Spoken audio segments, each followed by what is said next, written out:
ginagawa ng pamahalaan upang manatiling payapa at maiangat ang pamumuhay ng bawat Pilipino. Mula sa Pangulo ng Republika ng Pilipinas, Mayor Rodrigo Duterte, ito ang Talk to the People.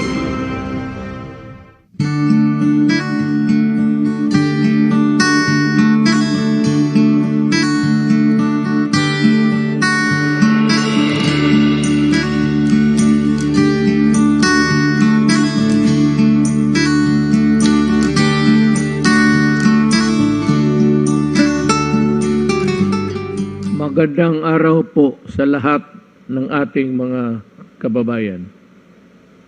Thank you for joining us as we continue to bring you the latest updates concerning the government's pandemic response and shed light on the other equally important issues and concerns in our country today. The status of vaccinations.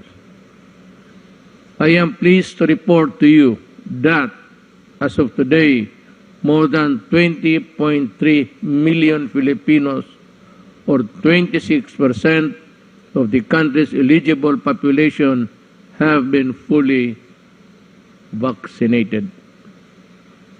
Also, more than 23.6 million have already received at least their first dose. Overall, we have administered 44 million doses already around the country. Many cities, particularly in Metro Manila, Baguio, Cebu, Iloilo, and Davao, have already surpassed 50% vaccination of the target population. According to Secretary Galvez, we will get a total of at least 100 million doses by the end of October, which means that maybe we can expand the vaccination program to the general population and hopefully also our children within October. Also, we continue to ramp up our vaccination drive and are targeting to administer around a total of 55 million vaccines by October. I am pleased to report that over the past several days, the number of new COVID-19 cases have been declining, and the reproduction rate has also been decreasing. Well, maybe within the last 2 days, there was a light spike, but overall, about the entire country, it is decreasing. Now, how do I encourage everybody to vaccination? With these welcome developments in our COVID-19 numbers, I now encourage you, those who have yet to receive the vaccines, to get inoculated. Paulit-ulit kasi ito, we are almost pleading down on our knees. Parang nakaluhod na kami, nakikiusap sa taong bayan, yung mga taong ayaw o hindi pa nagpabakuna at nandyan naman ang available. If it is not yet there in your place, hindi pa dumating yung mga supply, well, perfectly understood. Pero yung nandyan na at ayaw ninyo, o talagang may pinag-isipan, you know, I do not want to advance this theory. But under the police power of the state, everybody can be compelled to be vaccinated. Not because we do not believe in your theory or belief or your religion, but because you are a carrier and a danger to society. Yan ang problema dyan. It's between your belief, maybe, your religion. There is a division of, religion and state. Ngayon, sa ordinaryong mga araw, hindi naman nakikialam ang gobyerno. Ni minsan, government has no power to compel any religion, faith, or church to do a certain thing or not to do a certain thing. We can only cooperate. But itong police power of the state, nahahawain mo kapwa-tao mo, patayin mo, and maybe it would affect a large number of our people, then you are already a danger to society. And therefore, I said, contrary to the belief or opinion of others, opinion ko lang yan, can compel you under the police power of the state. Tama yan. Sa gobyerno, ayaw mong pagbakuna, umalis ka. Go out of government. Why? Because when you are with government, you face people. People transact business, official,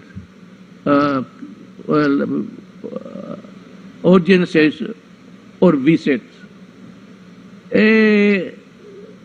Kung ikaw ang career, sabihin na ang reliyon mo o ang ayaw ng aming paniwala o I just don't believe it. Well, I'm sorry. Yung ganon, it is completely irrelevant to us in government. Mabutit mag-intindihan tayo niyan.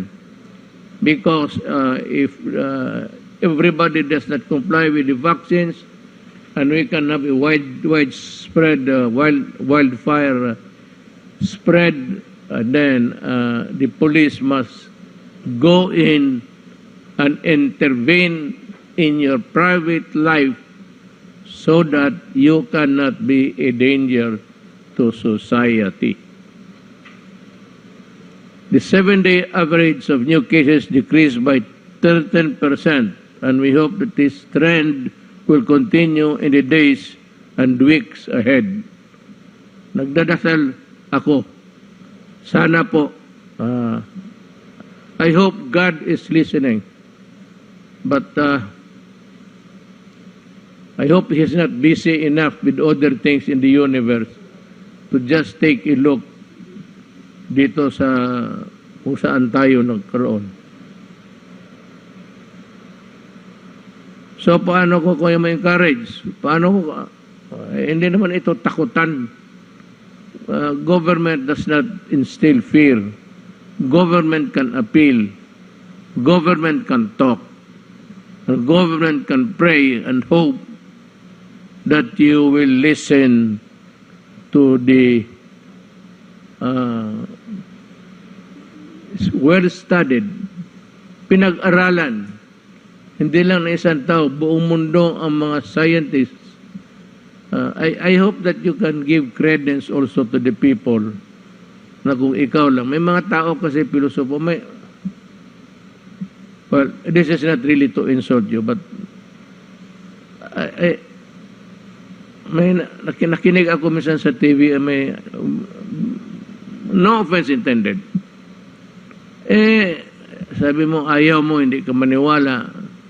When you're a doctor, actually, whether you are a specialist or just a practitioner, general, pagka-doktor ka, pati abogado, medyo may kabigatan yung salita natin. And if you are convincing enough in your arguments, people might just listen to you. And that could be a problem. Sana, kung ganito naman na ayaw mo, huwag ka na, tumahimik ka na lang. But there's a freedom of speech in our country. Hindi kami ano dyan.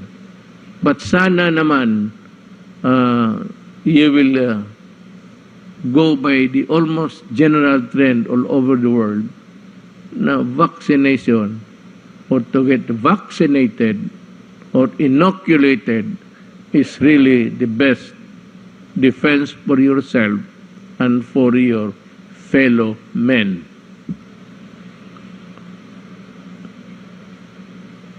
With these welcome developments in our COVID-19 numbers, I now encourage those who have yet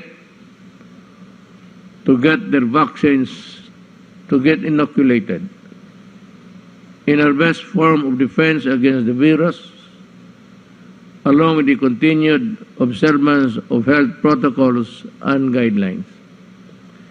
Based on data gathered by the Philippine FDA, individuals who get infected with COVID-19 more than 14 days after the second dose were only 242 out of 13.8 million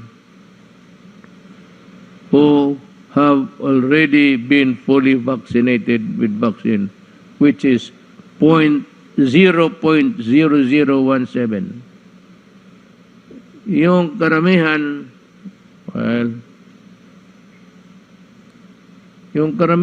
pag na-hospital hindi walang vaccines, serious ka agad. You get what? You are in the critical list because pagka-critical ka, buksan yung bunganga mo, buksan lahat, then i-intubate ka. Yan ang mahirap yan. Intubation is not it's almost something like a last resort. Ganon ang mangyari sa iyo. So I ask our kababayans to please get vaccinated. When your turn comes, so you can protect yourself and your loved ones, paulit-ulit ito reminder lang ito, binigay sa akin. Pero kita mo paulit-ulit, again and again and again and again, para lang pumasok sa isip ninyo. Pag hindi pa pumasok sa isip ninyo,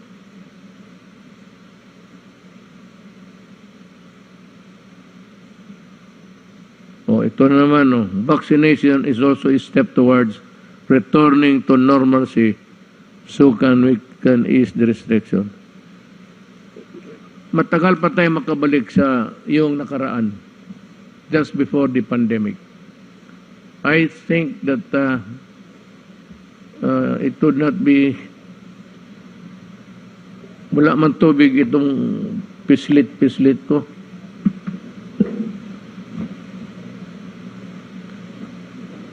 Uhaw siya. Where was I? We would not be able to return to the old norm. Ano pa siguro? 2 to 3 years. Pero pag ang mga tao, nandyan ang bakuna, magpabakuna na kaagad, at least ma-minimize na. And we can achieve the herd immunity, which is a long shot, but we can attain it with the help of the people. And if God helps us, we can have a steady supply of vaccines. The expiration of the shields. Pahiram nga ng shields na yung sa gobyerno. Ito.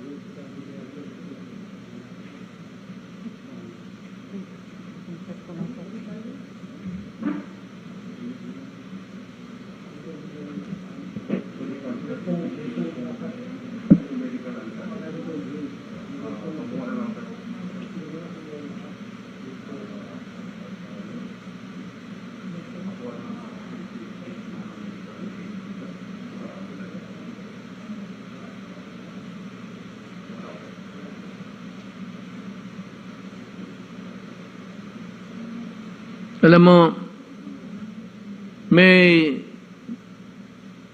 gamit kami ng plastic sa bahay namin. Hindi naman sa bahay mismo, pero sa grahe.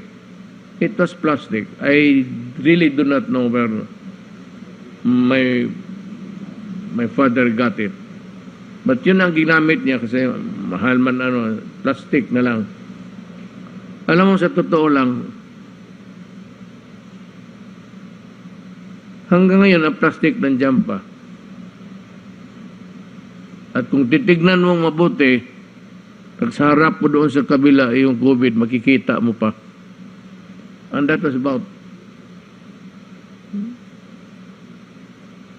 My father died at the age of 56 in 1988. Nandiyan pa yung plastic. Although scratches nandiyan. But after, siguro nakuha ng tatay ko mga 1992. Sa awa ng Diyos, yung plastic na yun, hindi medical grade yun. At hindi naman yung binili dahil sa pandemic. Expiration, mahirapan ako mag-ano ng medicina siguro.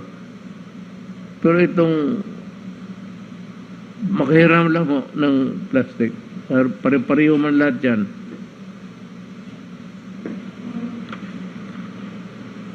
Paano ito mag-expire?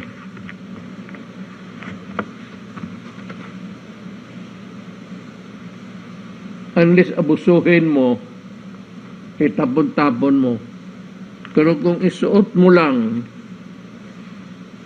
at ilagay mo ng magandang pagkalagay, ganon, paano mag-expire yan? Well, mag-expire. But maybe in about,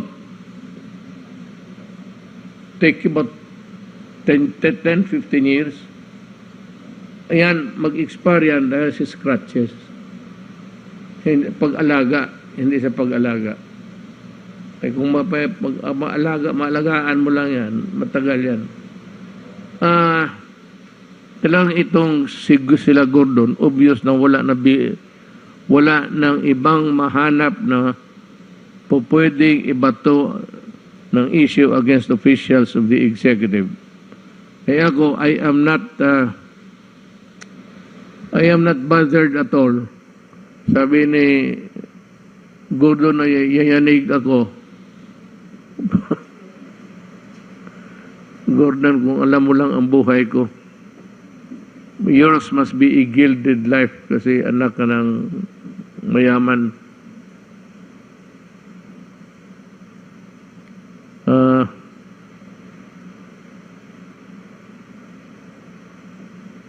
Nalilito na nga ang mga senador natin, and they're trying their best to confuse everyone even with their witnesses. He cannot differentiate the quality if he allegedly tampered with the certificate of production or the certificate of expiration. Kasi kung mayroong production, there must be also an expiration date. Kagaya ng medisina. But it ain't that way sa plastic. Sa totoo lang. Baka ang ginagamit, nagagamit pa si Gordo ng plastic?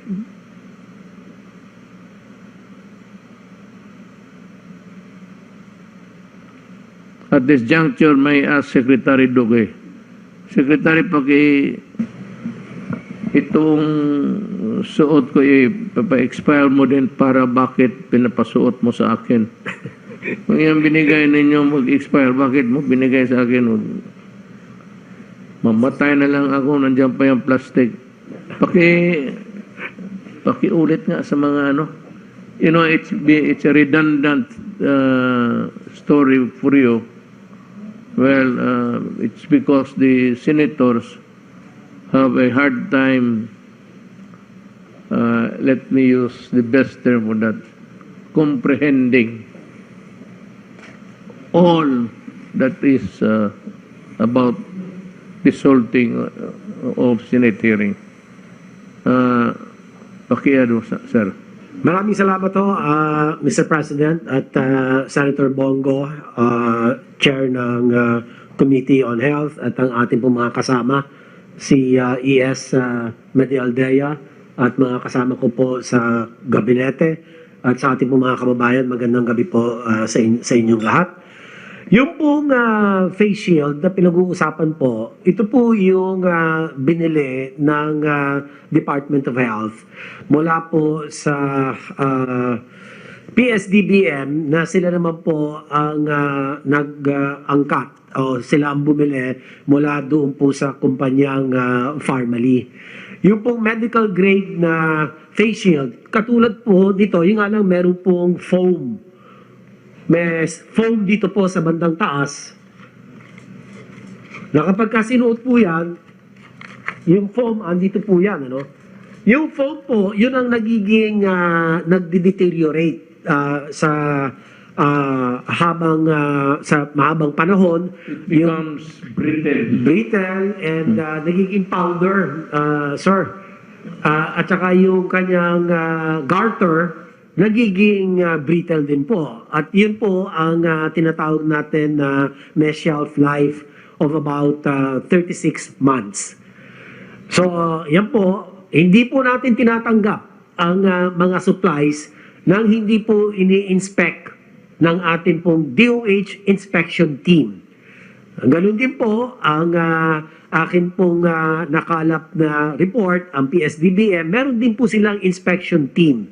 Hindi po sila basta-basta pwedeng tumanggap ng mga supplies na hindi po ito sinusuri maigi in terms of quality o yung kalidad, yung pong quantity at in accordance with the technical specifications na yan po ang inuutos ng DOH na dapat sundin ng supplier. Otherwise, hindi po ito tatanggapin ng Department of Health. So, yun po, malinaw, meron po siyang shelf life. Ibig sabihin ng shelf life, kung iiwanan mo sa isang lugar, sa estante, naka-plastic po yan, na hindi mo gagalawin, dapat siya po tatagal ng 36 months. At ang in particular, yung pong kanyang foam ay dapat tumagal at ang kanyang garter ay dapat tumagal po ng 36 na buwan. So, ang huli na lang po, Mr. President, yung patungkol po sa aligasyon ng tampering, lumabas po doon sa Senate hearing na talagang may pinakita, may ibinunyag, isinuwalat ang isang empleyado ng Pharmaly na tinamper daw po yung production date. Yung 2020 production date, ginawa pong 2021. So kami naman po sa DOH, inatasan ko na ang Procurement and Supply Chain Office na bantayan po ito at tignan kung meron po itong mga ganitong 2021 na nakalagay po sa mga face shield na production date. At batay po sa isiniwalat ng empleyado ng Pharmaly ay akin pong pinariripaso at pinapa-inspect muli ito pong mga face shields na ito at kung totoong meron pong pandaraya o ito pong ginawa ng Pharmaly ay kinakailangan ay bawiin ng gobyerno doon sa kumpanyang iyan yung 1 taon na kanila pong tinamper. Kasi kung halimbawa 36 months, ano po, at tinamper yung production date from 2020 to 2021, so may 1 taon na daya. So kinakailangan yung 1 taon na yon magkaroon ng restitution sa gobyerno, yung halaga ng face shield, Mr. President. So yan po ang masasabi ko sa ngayon at yan na po, kung meron pong mga karagdagang katanungan, ay kami po ay sasagot po. Again, I would like to preface my statement with this, that there was, or there is an existing national emergency. Yan ho ang hindi ninyo kalimutan. And I would like to reiterate that during the congressional hearing this morning, no less than the Government Procurement Policy Board explained that Bayanihan 1 is a categorically exempted from the requirements set by the procurement law. Kayong gumawa ng batas na yan, kindly read Bayanihan 1 again. It was clear all along that the procurement of goods under Bayanihan 1 would not require minimum capitalization, net financial contracting capacity, or a single largest completed contract. These are the things that you have been hammering in the Senate hearing. Alam mo, kung ganun lang pala, bakit hindi ninyo nilagay sa batas? Na despite of a pandemic raging, we have to set these conditions to safeguard whatever you want to happen with the supplies and the medical lahat na bilili ng gobyerno. Again, if only the members of the Blue Ribbon Committee listen to the resource persons and to what has been said many times during the hearing, but they simply think they are infallible, like God. Merong isang tao lang dito sa universe na infallible, ang Diyos. So now you realize that you are not. The acts of desperation and poetic justice. I think it is high time to expose these people in the Senate who try so very hard to personify themselves as incorruptible and clean. Magandang abangan natin lahat ang baka maimbestiga para siya pa ang dapat maimbestigahan. Baka imbestigahan ngayon para siya pa ang makasuhan ng plunder. And I am referring to the so many cases that Gordon has to face. Maybe, I'm sure by this time, marami na nagsulat sa either ombudsman or, alam mo, ganito yan. Itong mga kaso mo, patay na ito. These cases were moribund. Alam mo, wala na, natutulog na ito, yung ano mo, dito sa yung Subic Bay na 146 million. Ang iyo doon is about 80 something, 83. Attributed to you. So, na-disallow yan. A new appeal, I think it has reached the Supreme Court and the COA was vindicated there. Ngayon, yung bayaran mo dapat disallowance ang tawag niyan kami sa mga gobyerno. Yan ang pagkaalam namin, pagkaalam ko sa gobyerno man ako nagtatrabaho, ang disallowance is ibalik mo yung pera na hindi sa iyo. Natutulog ito, but sometime in 2016, the demand letter was sent to you to return the money. It has been ilan? How many years? How many years have passed? Ngayon, hindi mo pa nabayaran. Ang dapat niyan, the case is actually disallowance, ang tawag niyan sa COA. Pag hindi mo nabayaran within the period demanded of you, then it becomes your personal liability and the case goes to the ombudsman for, ang tawag niyan, malversation. You malverse the money. I mean, there could be other nomenclature of that word disallowance. But to me, pag nag-disallow, tapos napuntayan sa ombudsman, kasi doon talaga dapat mapuntayan, that is malversation to me, in my book. Sila pala ang perfect example if we discuss the difference between a red flag and observation and what has been fully audited and disallowed. Yung fully audited, yung sa na-flag ka, pero itong sa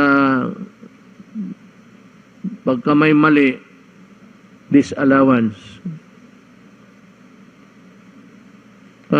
Ulitin ko, it has been years since yung notice of disallowance issued by the COA over misuse of funds by the Subic Bay Metropolitan Authority during Gordon's time as chairman, which amounts to 140 pala.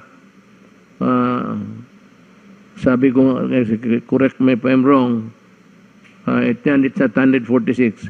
It's 140 million pesos, and up to now, hindi mo pa rin ibinalik yung 86 million pesos of which is attributable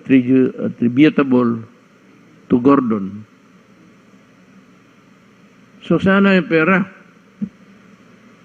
Mr. Gordon, you are appearing all white because you have painted everybody black there. So, ikaw na yung lumabas na puti. What now? Please answer me. Anong nangyari dito sa kaso mo? Hindi mo binayaran. It's a malverse money. It's the people's money that you have used. So where is the money? Or what happened to the money? Binigay mo ba sa ano, o nirigalo mo sa ano, o ginamit mo sa kampanya?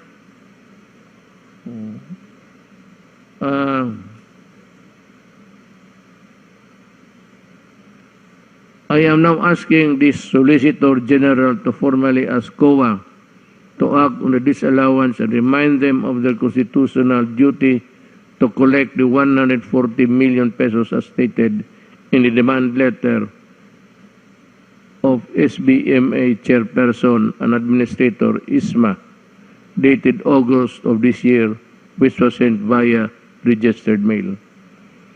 And this has been duly sustained by the Supreme Court as final and executory. Yung demanda mo, inapila mo pala sa Korte yun, sa Korte Suprema. What happened was that natalo ka, and the verdict is final and executory na. So no appeal, no nothing, except for you to pay. That is the civil side of it. Yung binayarin sa uli mo yung pera, that is your civil liability. But there is another component of that. The civil liability and your criminal liability. Yung criminal liability mo, yung mobilization. Tapos may muka ka pa na magsabi sa tao, gusto mong tumakbo ng anong posisyon na isip mo, lahat ng ambulansya,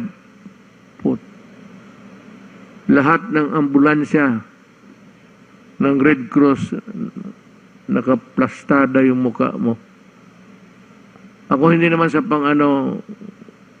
Mr. Gordon, you can ask anybody in Davao. Kung meron ako niyan, may tao magsabi meron ako niyan, mag-resign ako pagka-presidente bukas. Yan ang delikadesa. Mr. Gordon, yan ang classic case of delicadeza.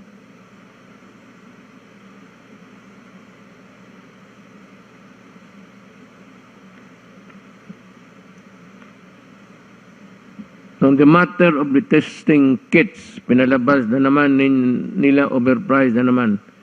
Hindi naman yan ang titigilan. Pero I know that you can answer this considering the situation, capacity.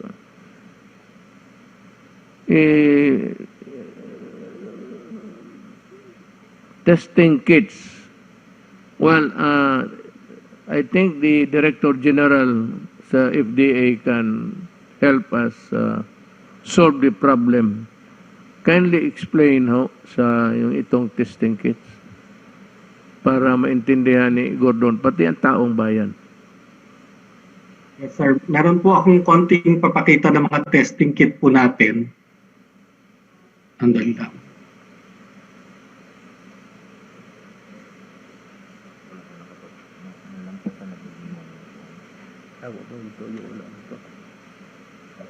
Yes, sir. Pina-check po natin yung mga testing kits natin, no, na mga nag-register sa FDA po starting noong March 2020. Yun po kasing una na nag-register. At ito po yung mga kits na mga pinaka-common na binibili po at ginagamit. Ito pong nucleic acid test ng Shanghai Gene Diagnostics. Yun pong shelf life talaga nila dahil nga mga bagong kits ito, 6 months lamang. Yun pong pangalawa, ito po ay galing din pong China, Beijing Applied Biologics, 6 months din po. At yung C-Gene na yung pinakauna po na Korean kit na na-approve sa atin, medyo mahaba-haba po, 8 months yung kanya pong shelf life. Kasi nga po, mga bagong diagnostic kits ito at bago po yung teknolohiya, kaya wala naman po silang experience ng matagal, kaya may ikli po talaga ang shelf life ng kits ng panahon na yon. Ito pong SD biosensor, ito na po yung pinakamahabang nakita namin, no? 12 months po yung kanyang shelf life. Pero yung pinakamadalas pong gamitan, ito pong Sansure, ito pong nasa gitna. Karamihan po ng mga private labs, kahit po yung Philippine Red Cross, yan po ang ginagamit yung Sansure. At ang 6 months din po talaga ang shelf life ng kit na yan. At ito rin po, isa sa mga nabili rin po ng DOH, yung A-Star Fortitude. 6 months din po ang ano na yan, ang shelf life talaga ng kit na yan. Ito pong susunod naman po yung primer design, yung GeneSig, mga March din po yan na register, 6 months din. Ang medyo matagal po yung Gene Expert, pero yung Gene Expert, hindi po yan nagagamit sa iba't ibang mga machine, no? Very particular machine, at saka medyo mas ano po ito, mas lumang technology na ito na inadapt lamang to COVID. Pero kahit na ganun na medyo lumang technology na siya, 12 months din po yung kanyang yung kanyang shelf life. Ang pinakamahaba po dito na nakita rin natin, yung BGI po na madalas din pong gamitin, nabili rin po ng gobyerno yan. Talaga pong 6 months lang din po ang shelf life ng kit na yan.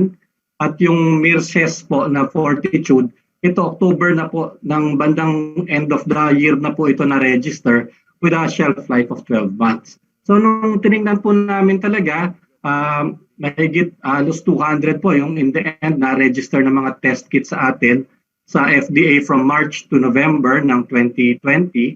Pero talaga pong lahat sila ang shelf life 6 to 12 months lamang. So wala po talagang mabibili na kit na 4 months ang mga shelf life, lalo na po nung start of the year. All testing kits were really made very quickly at developed very quickly, and ang shelf life po talaga ay 6 months lang. Kaya wala naman pong mabibili talaga ang DOH na bado ng shelf life. Yan lang po, Mr. President. Thank you.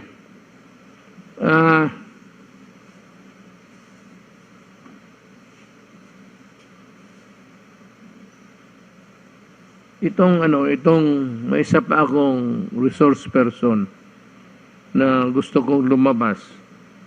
I would like to backtrack. Mag-backtrack na ako.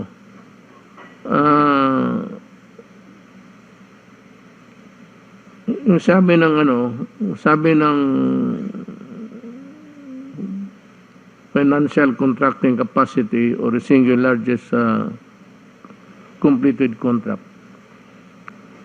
Hindi nasabi sa bayanihan yan. Again, the members of the Ribbon Committee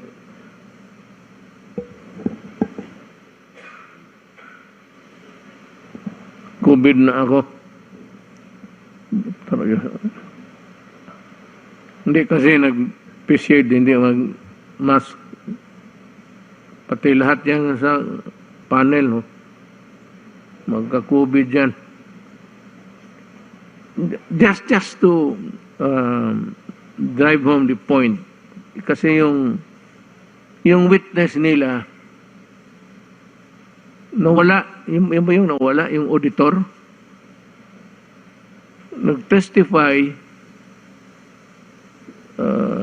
testigos yun ni Gordon.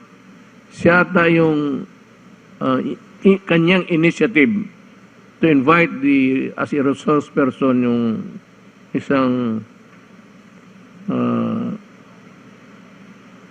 auditor.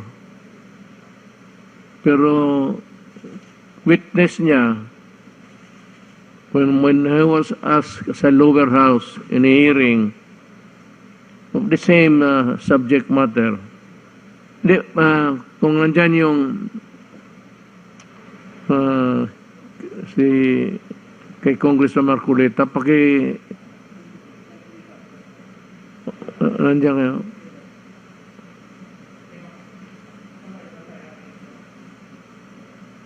Yung hearing doon.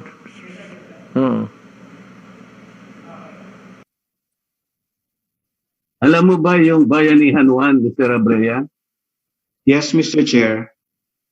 Nung ba sa bayanihan 1, nire-require na kailangan yung supplier, tanungin mo kung saan nanggaling ang kanyang pera?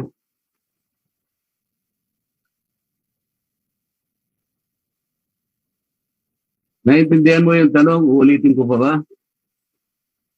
Kung alam mo yung bayanihan 1, nire-require ba ng bayanihan 1 na yung supplier, bago siya makapag-supply, kinakailangan mataas ang kanyang capitalization o kaya kailangan i-prove niya sa'yo kung saan nanggaling ang kanyang capitalization?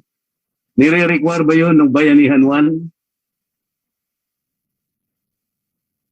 Mr. Chair, kasama po siya sa basic due diligence, Mr. Chair. Hindi mo sinasagot ang tanong ko eh. Kung alam mo yung bayanihan 1, dapat alam mo na walang nire-require doon kung anong minimum capitalization. At dapat alam mo rin na hindi tinatanong doon kung saan kinuha yung pera na ginamit sa kapital. Yun ang tinatanong ko sa'yo. Paano mo ngayon sasabihin na due diligence? Wala namang requirement ang bayanihan 1. Saan mo ibabatay ngayon yung panukat mo o yung standard mo, yung batayan mo na walang due diligence? Mr. Chair, ang due diligence po is basic principle po ng pag-iingat para po masigurado natin na may kapasidad ang kahit sino mang kumpanya o individual na makikipag-transaction po tayo, Mr. Chair. Abogado ka ba, Mr. Abrea? Hindi po, Mr. Chair. CPA po, Mr. Chair. O CPA ka? Yung due diligence, maraming klase yan. Merong necessary diligence, merong proper diligence, may ordinary diligence, merong extraordinary diligence. Alam mo ba yun? Yes, Mr. Chair. Ngayon, kabisado mo yung Article 1163 ng Civil Code. Alam mo ba yun? Hindi po, Mr. Chair. Hindi ko po kabisado. Sasabihin ko sa'yo para malaman mo. Sa Article 1163 ng New Civil Code of the Philippines, binabanggit dyan yung diligence of a good father of the family. Ito yung ordinary diligence. Ito yung walang requirement sa batas kung anong gagawin mo. Katulad ng Bayanihan 1. Hindi nire-require ang minimum capitalization dyan. Hindi rin nire-require na hanapin mo pa kung saan galing ang pera nila. Ang ginawa ng PSTBM, kahit walang ganong requirement, nagtanong pa rin. Ordinary diligence ang ginawa niya. Dapat pinasalamatan mo sila. Because kahit hindi na kailangan, ginawa pa rin nila. Did you understand? Opo, Mr. Chair. Okay. So anong batayan mo na sinabi mong walang due diligence kasi hindi tinanong kung saan ang galing ang kanilang pera? Eh hindi naman nire-require ng batas yun.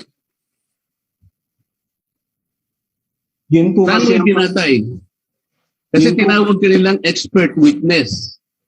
Ang expert witness, maski na sa regular court, ay tinatanggap sapagkat ang sasabihin mo ay talagang makatutulong. Beyond the understanding of the regular court, makatutulong ka talaga. Ngayon, nag-testify ka as an expert witness. Naghahanap ka ng due diligence. Yung batayan, hindi mo alam. Wala ka palang batayan eh. Sinasabi ko sa iyo ngayon that Bayanihan 1, including the emergency procurement under PSDBM, the negotiated contract, do not require minimum capitalization. Those rules do not require also that you will have to ask where the money came from. Then there is no basis for you to judge and pass judgment on whether their action came from due diligence or not. Ang sinasabi mo, Mr. Abrea, kinakalculate ko lang, ay yung traditional na ginagawa under normal circumstances. Halimbawa yung public bidding during ordinary circumstances. Kailangan talaga yung tinatawag na net financing contracting capacity.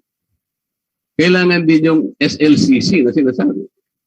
Ito yung single largest completed contract. But this is under the circumstances of ordinary public bidding. We are not under ordinary public bidding. We are under a public emergency. This country has been placed under national calamity for 3 times. Did you consider that when you testified before the Senate Blue Ribbon Committee? Yes, Did you Mr. consider that?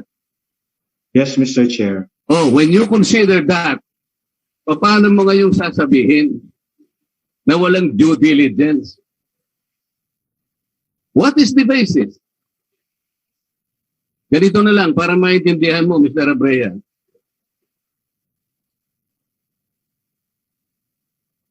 May kaanak ka na may sakit.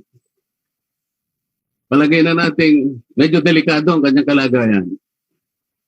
Sabi ng doktor sa'yo, Mr. Abrea, gumawa ka na ng paraan. Kailangan mahanap mo itong gamot na ito. Magmadali kayo, oras ang kalaban natin. Inaasahan ko, Mr. Abrea, pupunta ka sa mga pharmaceuticals, sa butika, kung ano man, para mahanap mo yung gamot na sinasabi ng doktor. Tama ba ako? Yes, Mr. Chair. Okay. Meron ngayong 3 butika ang nagsabi sa'yo. Yung isa, 10 piso lang, yung gamot. Yung isa naman, 50 pesos. Pero wala silang supply. Yung isa, 1,000 pesos, siya lang ang merong supply. Anong gagawin mo, Mr. Abrea? Naghahanap ka ng gamot at naghahabol ka ng panahon. Because you are trying to save life. Yung kaanak mo. What will you do?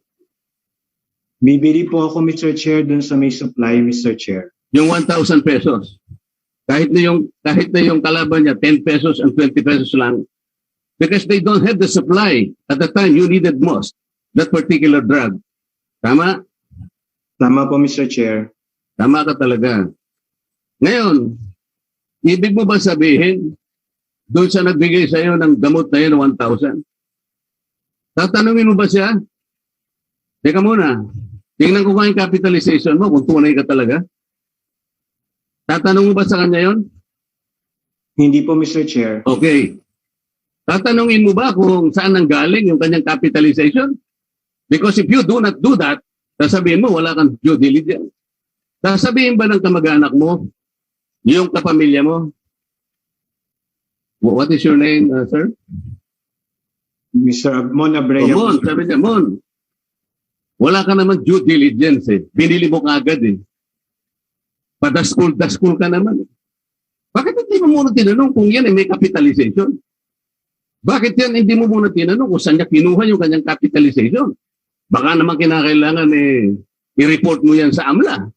Baka hindi nagbabayad ng BIR niya. Gagawin mo ba yan, Mr. Abreu? Doon po sa gamot, Mr. Chair, hindi po, Mr. Chair. O tama. Hindi mo naman talaga gagawin. Dahil naghahabol ka ng panahon. Because you need to save life. Halimbawa, Mr. Abreu, yung binilhan mo ng gamot na yon, ay kinuha niya lang doon sa kaibigan niya. Kasalanan ba yun kung halimbawa pumuntak siya ng kaibigan niya sapagkat gusto rin niya magbenta? Hindi naman siya yung nag-manufacture nun. Pero kinuha niya sa ibang supplier. Pero yung supply, tama. Yun ang sinabi ng doktor. Mali ba yung ginawa ng supplier, Mr. Abreu? Sa tingin ko po, hindi naman po, Mr. Chair. O yun. Ngayon ko lang tumama, Mr. Abreu. Ang sinasabi natin dito, hindi tama na husgahan mo sa pamamagitan ng financial statement. Titingnan mo maraming bagay. Ano bang panahon natin? Di ba peligroso tayo? May batayan ba ako para sabihin walang due diligence? Dahil hindi ba tinanong ng PSDBM kung saan niya kinuha yung pera? Kung nanghiram siya ng pera? Wala ng due diligence? Hindi ba pinag-uusapan natin kung sinong nakapag-deliver? Kagaya nung halimbawa natin, yung nakapag-deliver sa'yo, yung pangatlo, medyo mahal nga lang, pero nagkataon siyang may supply. At nag-adubuhay yung kamag-anak mo. Questionin ba ng pamilya mo sapagkat hindi ka man lang kanya nagtanong. Sino ba yung binilhan mo na yun? Tinanong mo yun kung maraming utang yun. Tinanong mo ba yung kanyang stockholders kung mga may criminal records yung mga yan? Gagawin mo pa yun, Mr. Abreu? Hindi po, Mr. Chair. Salamat po, Mr. Chair. Wala na po kita tanong sa kanya. Well, that completes the story of yung witness nila na hindi na bumalik. Apparently, the witness dovetailed the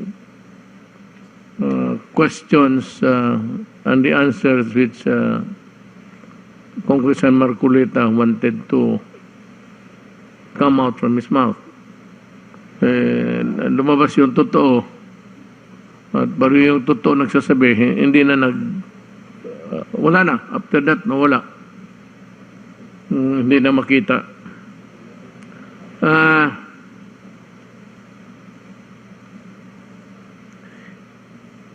Sir, tanongin na si Secretary Duque. Yung investigation ba ng PRC, yung false negative, false positive nila, may resulta ba? Kasi hindi natin malaman ilan sa nagpa-swab test sa Red Cross na naging false positive. So that we can approximate how many eventually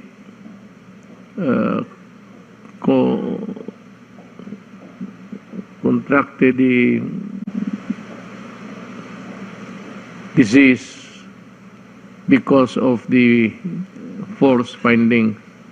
Do you have a copy of this investigation being conducted by the PRC, or were you given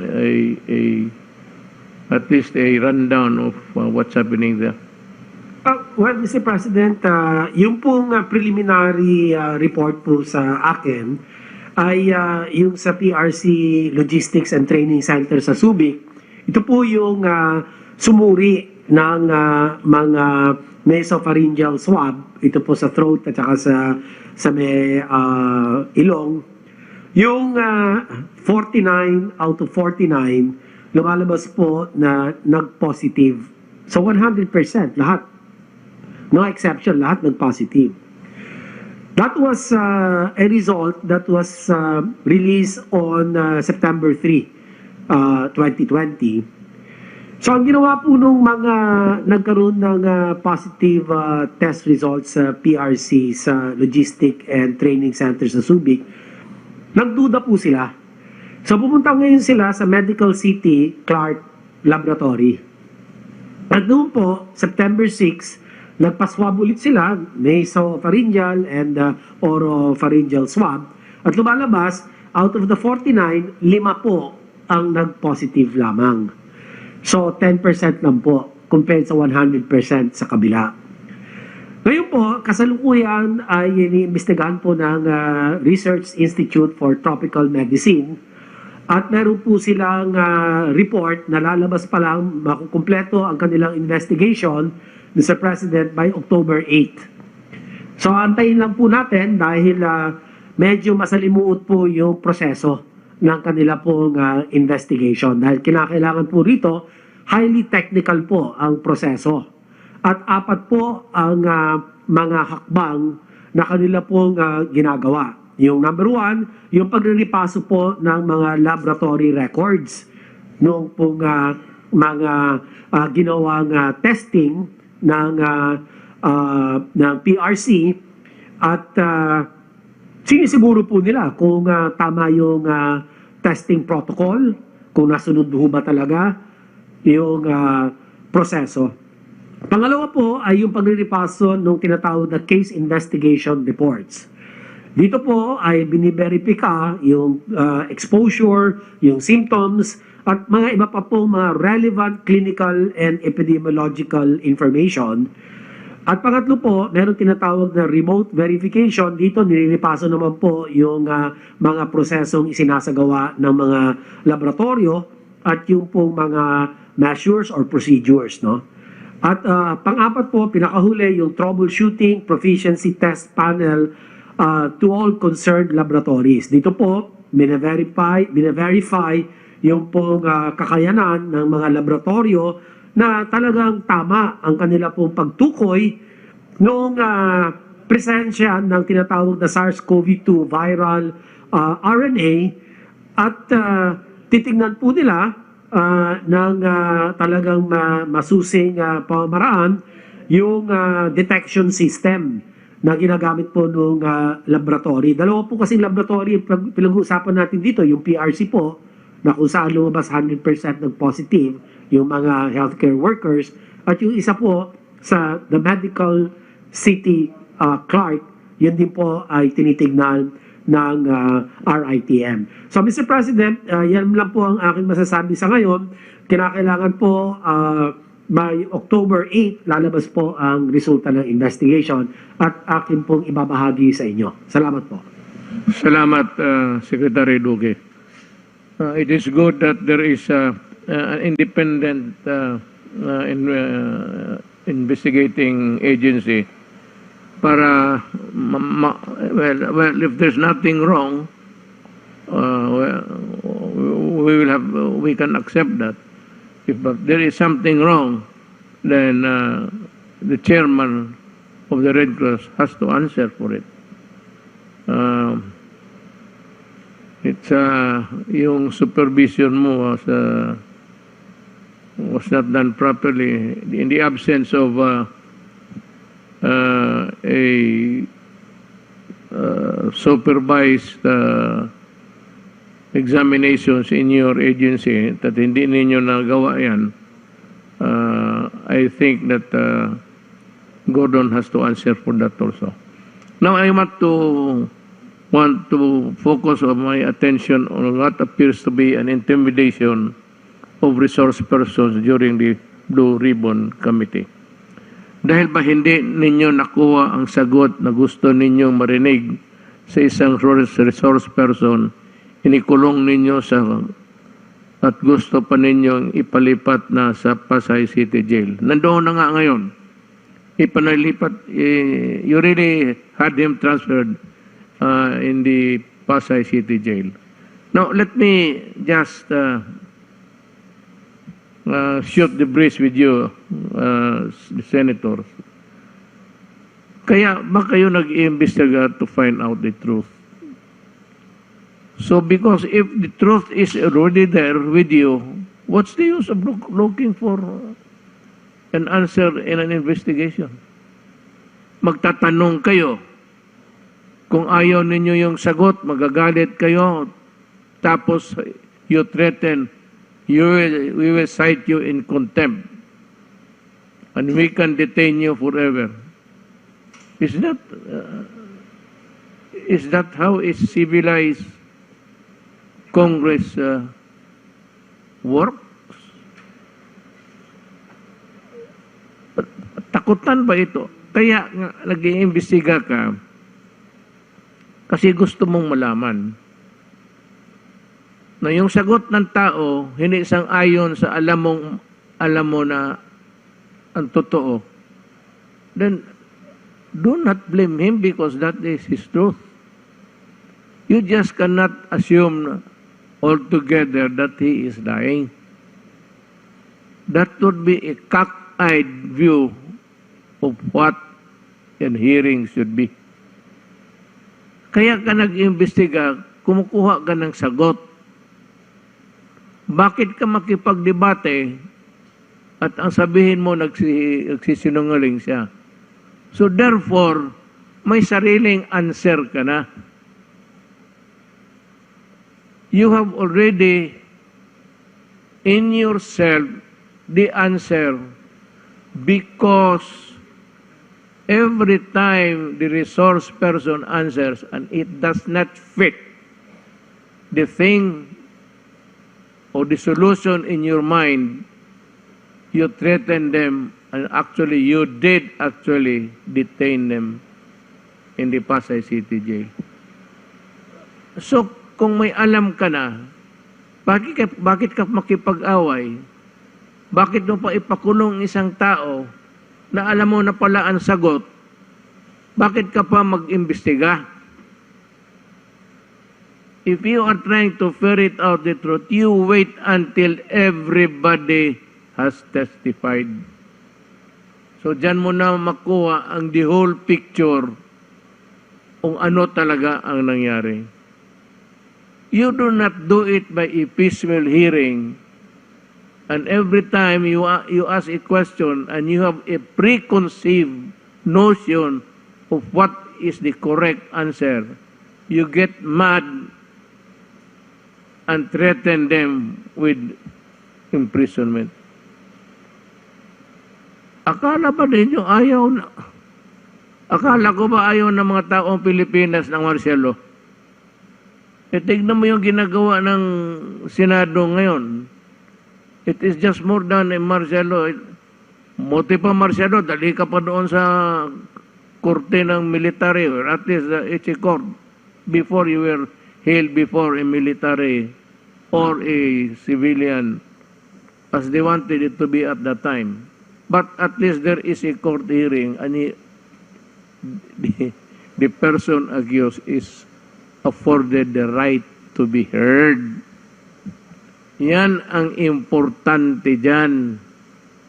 So, ang human rights, gusto kong marinig kung ano ninyong sinasabi. The Constitution really provides that no person shall be deprived of life, liberty, or property without due process of law. Is there a due process of law if you already have the preconceived answer, and if it does not dovetail your frame of mind, you send him to jail.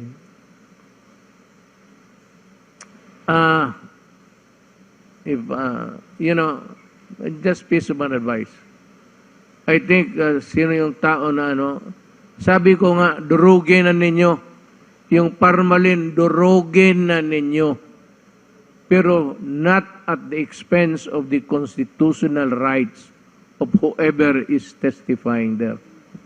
Hindi ko nididepensa, nagsasalita na ako bilang abogado kasi nakikita ko dito sa briefer ko, kinulong na ninyo.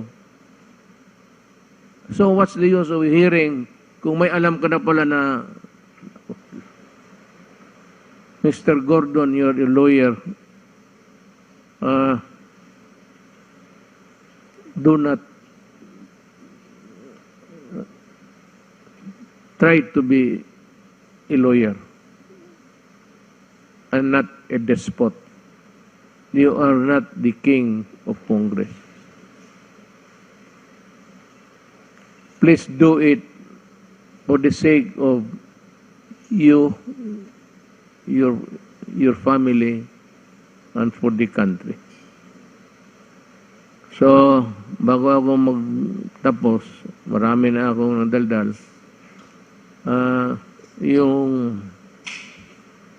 Wala na yung face shield. Ito yun. Ito yung face shield ng gobyerno. Ito yung nag-deteriorate. Foam lang to eh. And of course, yung garter. Pero the garter has many, over time, maging maluwang yan. So you transfer there's a button there. Ilipat mo naman dito para higpit uli. Over time, pag maubos itong butas, isang butas na lang naiwan, bumili ka na lang ng garter, talian mo lang at iganon mo sa likod mo, tapos ito lang ang deteriorate because as I said, this is brittle. Yan ang misteryo ng kung iganon mo yan, yun na yun. Yan ang face mask. Pero nandito yung para sa pawis. Kung wala ka namang foam, pwede ka naman magtrapo ng panyo mo.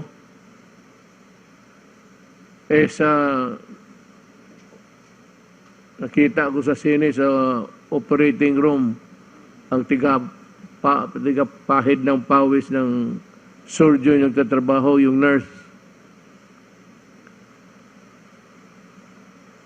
Ito lang ang actually ang mag-ano niyan yung foam, yung marami kang makitang foam ngayon. Guntingin mo lang. Nag-ilagay mo ng paste, yun na yun. If that is really what you're talking about the product. How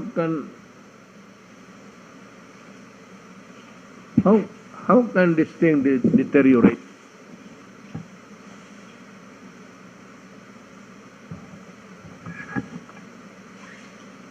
Improper handling of abuse in the use of the masisira talaga. Kung mayroon itong ilagay mo lang yan dyan.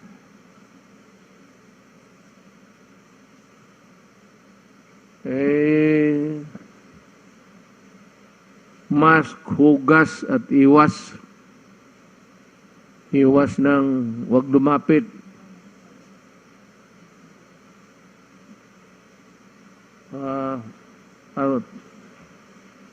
Ito pa. Ito para kay Gordon lang rin. May I ask the senators if it is true that the hillmarks, H-I-L-M-A-R-C, may S, is it true that Hillmark is the contractor of the new Senate building being constructed? Is this the same Hillmark contractor that built the Iloilo Convention Center and the Makati City Hall building Two, that the Senate also investigated during the last administration.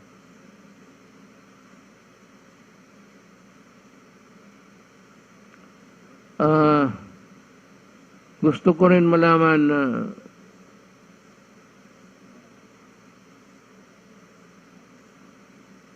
sa iyo, Mr. Gordon, yung dalawang building, paki-report na rin sa tao.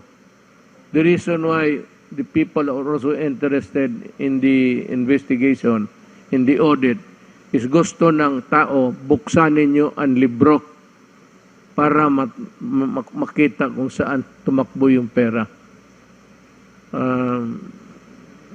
Yan ang gusto ng tao. Hindi na masyado sila sa audit-audit. Nakakalito yan sa ordinaryong tao. Kaya ako ngayon, hindi naman ako si PA. Ba't kung sabihin, buksan mo ang libro para malaman ng tao. Maraming salamat, Senyor Gordon. Sunod, let me give you a run. I'll bring you through the people who are here to testify. Si Secretary Doque, Secretary Lorenzana, Secretary Galvez. Then we have Secretary Roque, we have Secretary Nograles, we have Chairman Abalos, Secretary Panelo, then tapos na nag-testify na si Domingo, Secretary. Ngayon yung iba, si Secretary Medaldia. I think Secretary Dison will have something to say also. So I will call Secretary Delphine Lorenzana to talk. Magandang gabi po, Mr. President, Senator Bong, Executive Secretary, and ang mga kasama kong mga lingkod bayan. Magandang gabi din po sa inyo. Ito po aking ulat ngayon, Mr. President, ay ang mga ginagawa ng Crisis Action Plan Groups na ating ginawa mga 8 weeks na nakakaraan. Slide 2, please. Balik.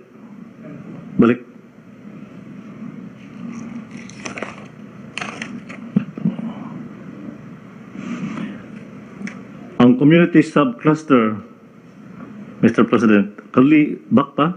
Ulit? One more?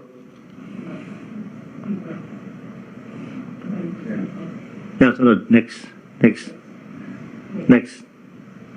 Okay, ang community subcluster, Mr. President, ay nakapagpatupad ng alert level system sa NCR at granular lockdown sa 2,221 houses, 8 commercial establishments at paaralan, 27 residential establishment at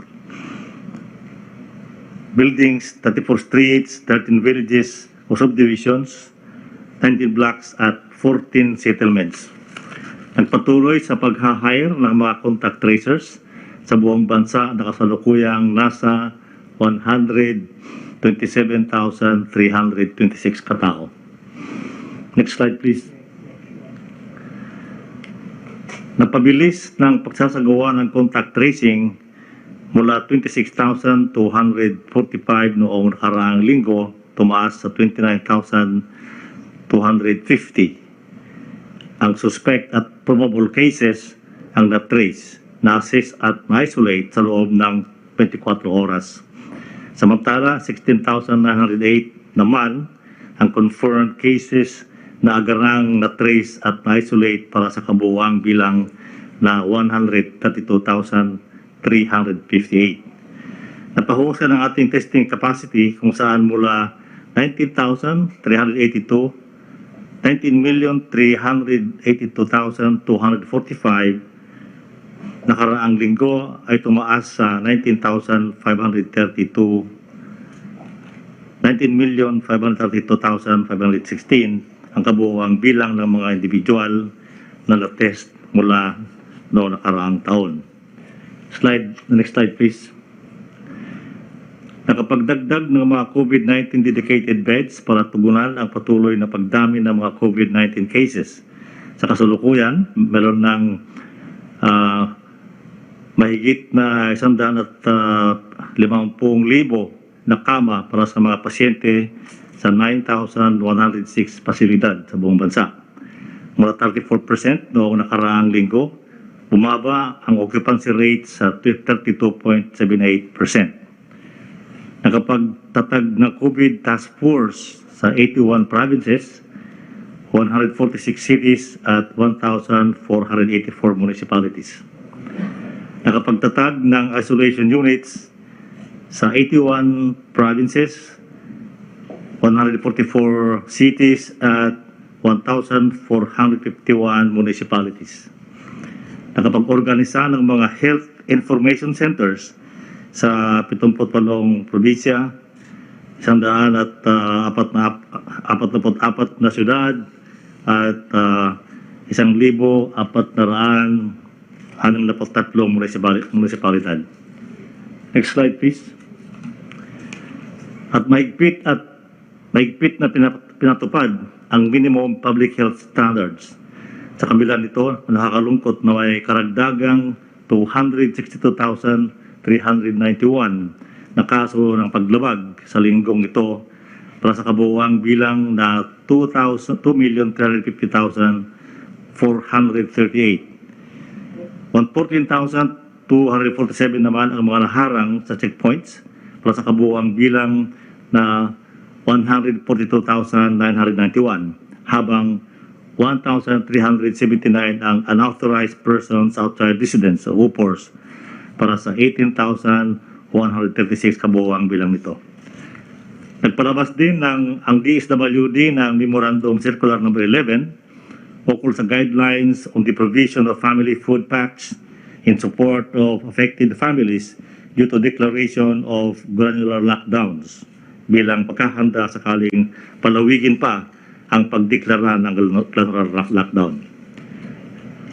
Next slide please. Ilang magandang balita naman, Mr. President, mula sa ating health facility subclusters. Bumaba ang ating healthcare utilization rate mula sa 71% noong nakaraang linggo sa 68% ngayong linggo.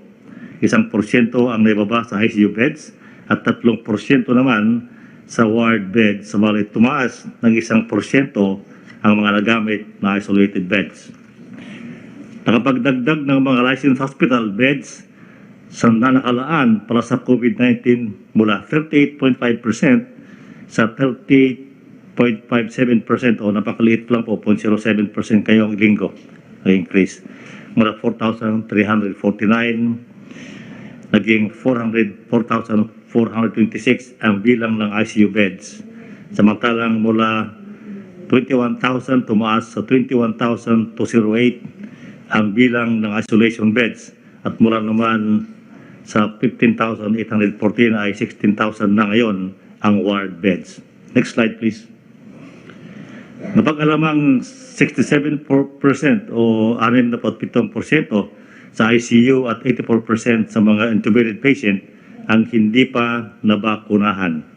Kaya naman patuloy tayong nananawagan sa ating mga kababayan na magpabakuna laban sa COVID-19 upang maiwasan ang pagkakahawa o pagdanas ng malalang sintomas nito sa maaaring humantong sa pagkamatay.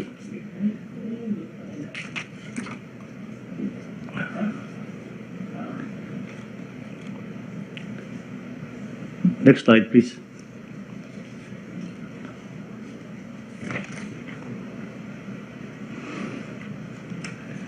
Patuloy nating titiyak na may kasapat na healthcare professionals na kumakalinga sa mga COVID-19 patients mula 9,363 o 91.88% ay nasa 9,672 na or 94.84% ang na-hire sa kasalukuyan. Patuloy din nating sinisiguro ang karampatang allowances at incentives nila. Pagtitiyak ng karagdagang 325 million na pondo para sa mga DOH hospitals sa buong bansa para sa gamot, PPEs, medical supplies, pasweldo at benepisyo sa mga health workers at iba pang kailangan. Pagpapalabas ng mga sumusunod na patakaran ukol sa paggamit ng medical oxygen DOH Memorandum Number 2021-0357 on the revised contingency plan to secure enough oxygen supplies in hospitals during a COVID-19 surge. DOH Administrative Order Number 2021-0042 on COVID-19 surge response plan for health facilities. DOH Circular Number 2021-0291 on suggested retail price of medical oxygen products at DTI Memorandum Number 2021-0395 regarding the issuance of a regional IETF resolution on the prioritization of production and distribution of medical grade oxygen. Nagsagawa rin ng planning workshop noong September 17 ang DTI para maibsan ang kakulangan sa supply ng medical oxygen. Next slide please. Mula naman sa ating borders subcluster, tumaas ang bilang ng mga na-quarantine ng mga returning overseas Filipinos mula 157,293 noong nakaraan sa 169,434 ngayong linggo o 68,814 nito ang land-based OFWs, 51,720 ang sea-based OFWs at 44,723 ay mga non-OFWs. Pinalawig ang implementasyon ng One Health Pass sa mga pasahirong bumabalik sa Pilipinas. Pinaiting ang pagbabakuna sa mga dumarating sa bansa kung saan mula sa 22,723 ay 61,197 na ang kabuuang bilang na bakunahan na. Nakapag-assist sa 6,82 nating kababayang nakabalik sa bansa, nalulan ng 26 bayanihan flights. Nakapagdagdag ng quarantine rooms para sa mga balikbayan. Nasa 11,710 na ang kabuuang bilang ng mga ito sa NCR, Clark, Cebu, Davao at Subic Bay na may occupancy rate na 45.58%. Mayroon ding mga 912 isolated rooms para sa mga balikbayan na may occupancy rate ngayong 70.5%. Tayo ay nakatulong sa mga 12,458 seafarers. Nagpalawig sa balik probinsya at uwian na program kung saan 377,696 ang natulungang makauwi sa kanilang probinsya sa pamamagitan ng mga flights sa NAIA. Samantala mula 301,664 ay tumaas naman sa 303,883 ang naisakay ng libre sa bus sa PITX. Nagtalaga ng mga pulis, OWA house parents at PCG marshals para bantayan ang mga quarantine facilities sa mga NCR para sa returning overseas Filipinos at nagpaigting ng pagbabantay sa ating mga international borders kasama ang katimugang bahagi ng bansa o yung mga lugar dyan sa may pagitan ng Sabah at Pilipinas. Last slide please. Ang pagbabakuna naman po ng AFP ay meron na tayong nabakunahan na 97,411 o 68% ng kabuuang bilang ng mga sundalong fully vaccinated laban sa COVID-19. Ang huli ko pong ulat, Mr. President, ay yung utos na mag-deploy tayo ng mga medical doctors at nurses sa mga hospital dito sa Manila. Meron na po tayong naipadalang dalawa noong nakaraang linggo, pero ngayon po ay nakapag-ipon na naman yung Surgeon General ng 5 doctors at saka 20 nurses na pwedeng i-deploy sa mga hospital sa Manila. Ang Surgeon General po, Mr. President, ay nakikipag-ugnayan na sa DOH para malaman nila kung saan i-deploy ito, sila na pong bahala. At saka gagawa pa po ng memorandum of agreement between the AFP, Surgeon General at ang DOH. Yun po ang ulat ko ngayong gabi, Mr. President. Salamat po. Thank you, Secretary Lorenzana.